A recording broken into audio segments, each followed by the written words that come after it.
Donc la dernière séquence, c'est la séquence sur la manière dont atterrissent ces enjeux aujourd'hui dans les organisations publiques. On a la chance en fait de réunir avec les soutiens de France Ville Durable, d'Origence Media Lab, du Master et puis de l'ANACT, et la présence de Pierre Merliot, l'adjoint personnel. Finalement, la question aujourd'hui, comment nos emplois, nos compétences dans les organisations sont challengés par ces questions. Donc, je vais d'abord donner la parole à Vincent Mandinet de l'ANACT, qui soutient la ville de Grenoble dans une démarche assez ambitieuse justement de réflexion sur ces aspects, et puis après Pierre Merliot, et puis les collègues avec lesquels on a répondu à cet appel. Bien, merci, très heureux d'être avec vous aujourd'hui. Donc, du coup, on va faire presto parce qu'on a tous faim et qu'on a un peu de retard. Donc je vous donne vite fait quelques éléments pour répondre à la demande qui vous avait été adressée par Xavier. Pour vous dire que nous, ce qui nous n'est pas un acteur a priori légitime sur les questions écologiques, notre fonds de commerce, c'est plutôt les questions de conditions de travail, mais que depuis quelque temps, nous aussi, nous sommes un peu préoccupés, y compris d'un point de vue institutionnel, sur ces sujets. Donc nous essayons de creuser un peu les questions, et donc je voulais vous partager quelques éléments. Ce qu'on considère évidemment, vu de notre fenêtre, c'est que le travail, c'est une des pierres angulaires de la transition écologique. Si on est dans la situation dans laquelle on se trouve aujourd'hui, c'est parce qu'il y a eu un certain nombre d'activités, on va dire, bien fichues. Et puis, c'est aussi un enjeu clé. Si on veut continuer à vivre et de notre travail, peut-être faut-il reconfigurer la façon dont on conçoit, on organise, on réalise le travail. Donc, il ne s'agit pas de jeter le travail, le bébé comme le bébé pour l'humain, mais peut-être de le raisonner un peu différemment.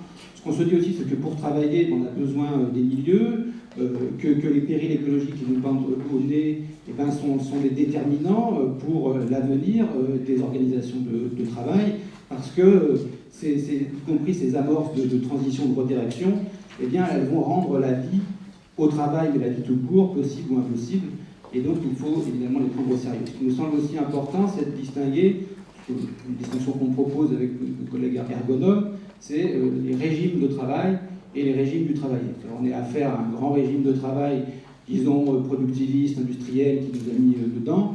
La question, c'est un peu comment on s'en sort, mais il ne faut pas, du coup, là encore, jeter le bébé avec l'eau du bain. C'est pas parce qu'il y a un grand régime de travail que les manières de travailler des uns des autres, elles sont complètement alignées sur ce grand régime. Donc, il y a des manières de détourner, des manières de faire, des tours de main. Il s'agit peut-être ici de revisiter et de reconsidérer. Et puis, enfin, ce qui nous semble important, c'est que ces transitions ou redirections écologiques, même si elles ont comme finalité de faire le bien, elles ne peuvent pas faire le bien sans les gens, ni contre les gens, et donc il faut le faire avec les gens. Et donc il y a une nécessité, de notre point de vue, d'organiser des formes de dialogue à l'intérieur des organisations productives, c'est-à-dire entre la partie direction et la partie représentation du personnel, et puis donc, ce que j'appelle ici les parties constituantes, et puis les parties prenantes, c'est-à-dire tous ceux qui tournent autour de cette activité productive, que ce soit éventuellement le client, les fournisseurs, les voisins, etc. etc. Donc je vais à fond la caisse. Trois orientations qu'on s'est données, parce que ça ne va pas de soi, y compris pour nous, d'attraper ce sujet. Et donc le penchant, ou la pente naturelle, disons, des collègues et de l'organisation que je représente ici, c'est de se dire que potentiellement les transitions écologiques ou les redirections écologiques, ça peut porter préjudice aux conditions de travail. Parce que ça peut être une rationalisation comme une autre, même si elle est green, et que du coup elle peut se faire sur le dos de ceux qui travaillent, des travailleurs. Et donc il nous semble important d'avoir un point de vigilance autour de ça, c'est-à-dire comment on fait en sorte que ces transitions ou redirections, elles ne dégradent pas les conditions de travail. Et puis on ne pouvait pas, de notre point de vue, s'en arrêter là, avoir une vision simplement défensive. Il fallait aussi peut-être réfléchir à la façon dont, comment ces questions de travail et d'amélioration des conditions de travail, elles peuvent participer ou contribuer à ces processus de transition, de redirection écologique. Je donne un exemple tout bébête. Shift Project et d'autres annoncent qu'il y a des secteurs qui vont décliner, d'autres qui vont augmenter, mais enfin c'est macro et c'est sur le papier. On pense par exemple à la construction. Il nous faut je ne sais plus combien de milliers de personnes de nouveau dans la construction pour assurer, disons, une rénovation énergétique, sauf qu'on a du mal à recruter. La question, ce n'est pas simplement la question des compétences associées, c'est la question de la qualité des organisations et des conditions de travail dans ces secteurs et dans ces organisations. Donc on a là un levier d'attractivité. C'est-à-dire, si on veut gagner la bataille de la transition écologique, il faut aussi gagner la bataille des conditions de travail, notamment dans ces secteurs clés sur lesquels on veut miser. Et puis enfin, il me semble important de ne pas complètement dissocier les choses. C'est-à-dire que ce n'est pas nous, avec notre petit bras d'un acte, qu'on va aller porter les questions de transition écologique. Il nous semble important que ce phénomène qui est massif, qui est évidemment ici partagé, il est beaucoup plus puissant que les préoccupations qui existent depuis 50 ans autour des conditions de travail. Et donc pour nous, parce que notre fonds de commerce c'est quand même les conditions de travail, c'est important de faire porter par d'autres que nous ces enjeux de conditions de travail. C'est-à-dire qu'il y a un mouvement là où on doit en gros faire converger un certain nombre de luttes ou de points d'attention et de ne pas surtout les segmenter. Et donc je voudrais vous donner quelques exemples, notamment celui donc, de la ville de Grenoble. Donc pour organiser tout ça, on s'est doté, disons pour le moment, de 2 instruments principaux. On dispose d'un fonds pour l'amélioration des conditions de travail qui permet de financer un certain nombre de projets, plutôt là pour les entreprises privées. Et puis on a aussi peu récemment constitué la fabrique des conditions de travail de l'organisation sur la base d'appel à projet qui permet de financer donc, un certain nombre de projets. Donc là, je vous ai mis une petite liste pour vous donner un peu la variété finalement des projets qu'on a retenus et qui viennent questionner les problématiques organisationnelles ou de travail liées à la transition ou à la redirection écologique. S'agissant de Grenoble, la question c'est de savoir comment on peut prendre soin finalement de la gouvernance de la bifurcation, parce qu'on peut se donner des grandes orientations, mais en même temps, il n'y a pas que ceux qui sont attachés à la piscine et ceux qui sont attachés au savoir nager, il y a ceux qui sont attachés à leur travail lié à ces piscines ou autres. Et donc, du coup, on se le redit, on ne fait pas contre les gens, on fait avec les gens, donc pour ça, il faut discuter avec les gens. Il y a d'autres exemples, une communauté d'agglo de La Rochelle, qui est introduit dans son document unique d'évaluation des risques professionnels, les enjeux liés aux chaleurs extrêmes ou aux températures extrêmes, sur le froid et le chaud, puisque les bâtiments étant mal isolés, etc. Donc c'est aussi une entrée peut-être par le risque, et une entrée peut-être convergence des enjeux de bien-être et de transformation écologique des organisations, en l'occurrence là dans le monde agricole. Et puis je vois Emmanuel qui est en face de moi, donc je saute un peu. Le CLERMA aussi a répondu, et il s'agit avec ce projet d'interroger les ressorts stratégiques et organisationnels des redirections écologiques. Évidemment, ça ne va pas de soi. Et donc pour nous, c'est important, ça a été dit, je crois aussi par toi et d'autres, d'enquêter, de documenter, de faire le travail non seulement d'experts sur les questions de travail, mais aussi de facilitateurs de projets, et peut-être surtout d'assembliers d'énergie, de volonté qui cherchent à clarifier une situation troublée.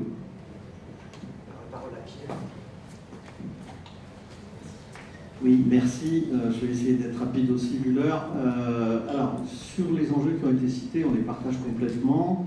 J'ajoute que, étant comme Antoine un élu multicasquette, je m'occupe du personnel, de l'immobilier municipal et de la stratégie numérique. Donc ça permet d'avoir une vision globale de ces enjeux et d'essayer de comprendre plus vite peut-être que, par exemple, l'enjeu majeur qui est la rénovation thermique performante de tous les bâtiments de France, qui était cité à juste titre par Daniel Ibanez tout à l'heure. Sur la ville de Grenoble, on s'est engagé dans une politique résolue en la matière, en activant la SPL OSE qui existe au niveau de la région. Elle n'a pas encore été dézinguée par le président de région, donc il faut en profiter. Grâce à ça, on fait de la rénovation thermique performante de nos écoles, de nos gymnases, etc. On a engagé un vaste plan à cet égard, mais évidemment que ça va prendre quelques dizaines d'années, puisqu'on n'a toujours pas le plan ultra massif qui est attendu par tout le monde, en tout cas par les élus, les collectivités, les associations qui sont conscients des enjeux climatiques du moment. Donc en attendant, on fait quoi ? C'est aussi pour ça qu'on a répondu très positivement à l'appel à manifestation d'intérêt de l'ANAC, puisqu'on est d'ores et déjà confronté, comme d'autres collectivités, à des phénomènes de surchauffe dans nos écoles. Alors on disait jusqu'à maintenant, en juillet août on s'en fout, les gamins sont pas là, les profs sont pas là. Mais en fait maintenant c'est plus du tout le cas. Dès le mois de mai, voire parfois certains jours du mois d'avril, on commence à avoir plus de 30 degrés dans un paquet de classes. Et ça devient très inconfortable évidemment au fur et à mesure qu'on approche de l'été. Donc ces enjeux-là, tant qu'on n'arrive pas à les traiter sous forme de rénovation du bâti, on a déjà des expériences positives là-dessus, hein, je vous rassure, ça marche très bien quand on a des classes très bien isolée, avec une VMC double flux bien conçue, etc. On arrive à passer très confortablement. Mais en attendant, effectivement, nous devons agir. Parce que quand on est en situation d'employeur, on est socialement responsable et donc on doit agir. Donc cet appel à manifestation doit nous servir à accélérer un peu notre vitesse de réaction, sachant qu'on doit travailler sur effectivement la question de comment adapter nos organisations du travail, comment savoir trouver des solutions un peu intelligentes avec les agents pour arriver à travailler dans une ambiance plus chaude, par exemple. Je reprends l'exemple des écoles, parce que c'est quand même, on a beaucoup d'agents, hein, on a 1200 agents dans nos écoles à Grenoble, donc c'est l'enjeu majeur, de même que dans les gymnases, etc. Par ailleurs, on a besoin de réfléchir à l'évolution des métiers, des formations professionnelles qu'il faut qu'on fasse évoluer très très vite maintenant pour arriver à mieux maîtriser les enjeux de transformation, les enjeux de sobriété, qui sont un enjeu absolument majeur pour nous.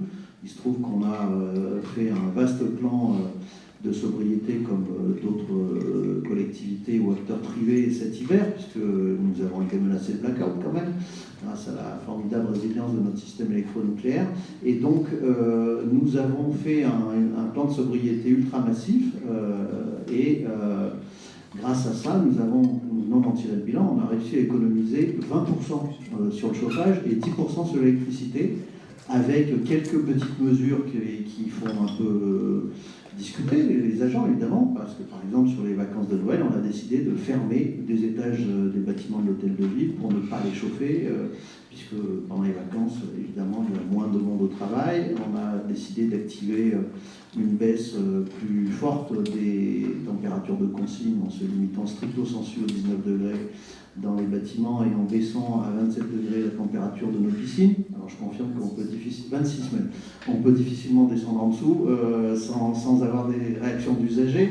Mais voilà, c'est ce type de choses, ça c'est des mesures d'urgence et qu'en fait qu'on va pérenniser. À notre niveau, je pense qu'on va les pérenniser parce que le gain est tellement colossal et la question de la prise de conscience que ça fait aussi vis-à-vis des agents est tout à fait important. C'est un signal pour le coup qui est parfois pas toujours apprécié, mais en réalité, ça permet d'engager le débat sur la nécessité de la redirection maintenant, et pas d'attendre 2070 pour dire « Ah, là, il y a un problème ».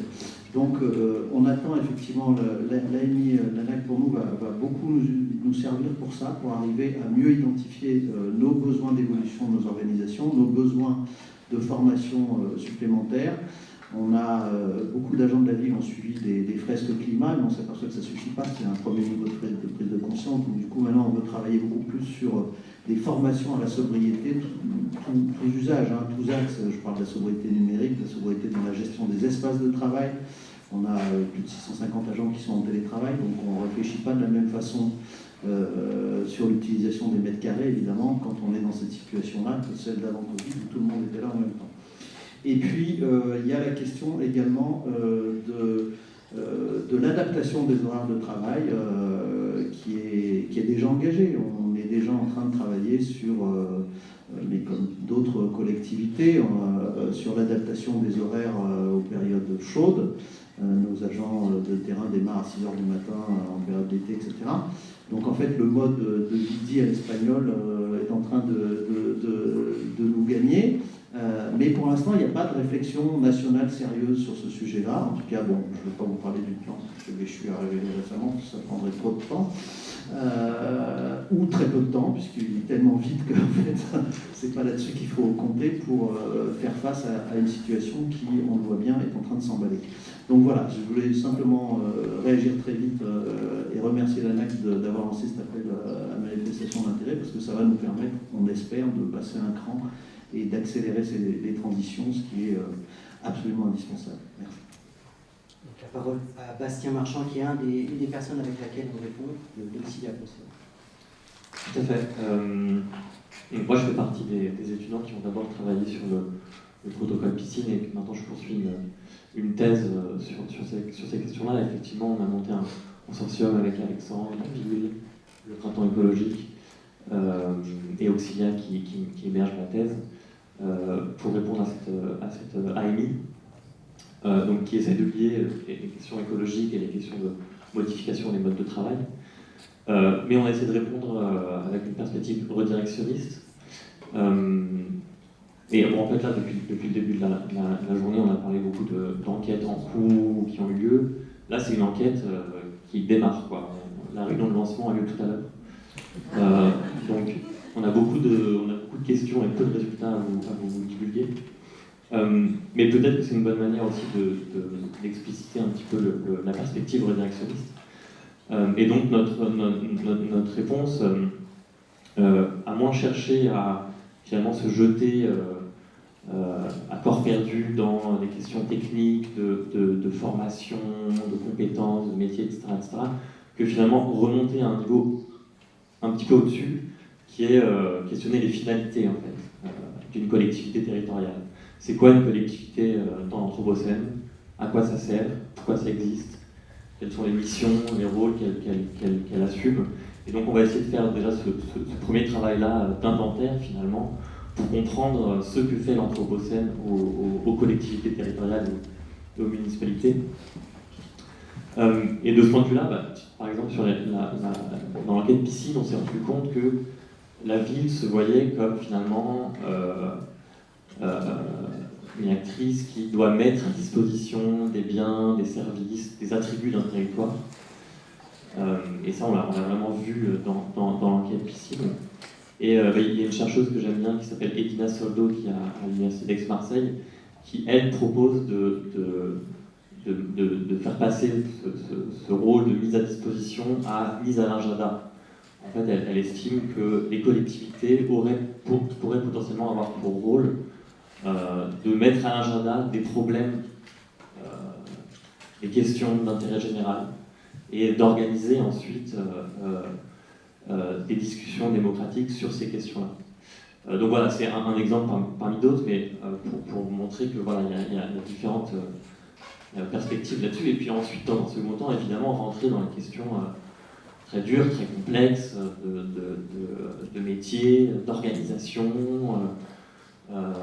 voilà, de design des différentes directions qui composent une collectivité, etc., mais toujours adossé à ces finalités-là qu'on aurait préalablement identifiées. Et puis donc la ville de Grenoble constitue le terrain d'enquête, mais notre ambition c'est aussi de faire discuter ce terrain d'enquête avec d'autres réalités ailleurs en France. Et donc on va essayer de monter un petit comité de collectivités territoriales un peu observatrices. Donc si dans la salle certaines ou certains seraient intéressés et pourraient être mobilisés à un moment clé de l'enquête, n'hésitez pas à venir nous en parler. Merci Bastien. Donc Manon, pour la petite touche dialogue social. Oui, bonjour à toutes et à tous. Manon Labo, donc je suis effectivement partie prenante de la réponse à la EMI de l'ANAC. Donc moi, d'où je pars, en fait, j'ai réalisé dans le cadre de la formation stratégie design pour l'Anthropocène une enquête et un mémoire sur le travail, le syndicalisme et l'Anthropocène. Et je travaille actuellement au Printemps écologique, qui est un éco-syndicat de salariés. Notre but, en fait, c'est vraiment de faire en sorte que les salariés ou les agents soient acteurs, actrices de la redirection écologique de leur organisation. Donc on leur donne les moyens pour ça, on les outille. On a notamment conçu une boîte à outils qui permet, alors là plus dans le cadre des PME, d'équiper en fait les salariés et les représentants du personnel à faire infuser les enjeux écologiques par le biais du dialogue social et de la négociation collective. Alors, nous, c'est sûr qu'on prend le parti de se dire que effectivement, les enjeux écologiques ne doivent pas être un sujet de plus, mais l'Anthropocène doit venir infuser tout le reste. Donc c'est un travail à faire en fait au niveau des pratiques syndicales pour justement opérer en fait un peu cette redirection écologique des pratiques syndicales et de la manière dont les syndicats accompagnent les travailleurs pour défendre les conditions de travail, l'organisation du travail, etc. Donc on voit effectivement que l'Anthropocène va percuter les activités des entreprises et des collectivités. Donc ça va venir modifier les compétences, les métiers, les pratiques professionnelles.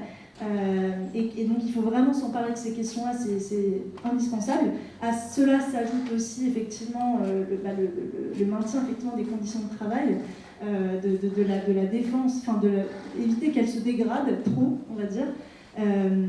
Et donc peut-être juste un mot pour dire que les organisations syndicales ont des atouts en fait, et ont une légitimité à venir coopérer et accompagner ces sujets-là, parce que voilà, elles sont expertes sur les questions de conditions de travail, d'organisation du travail.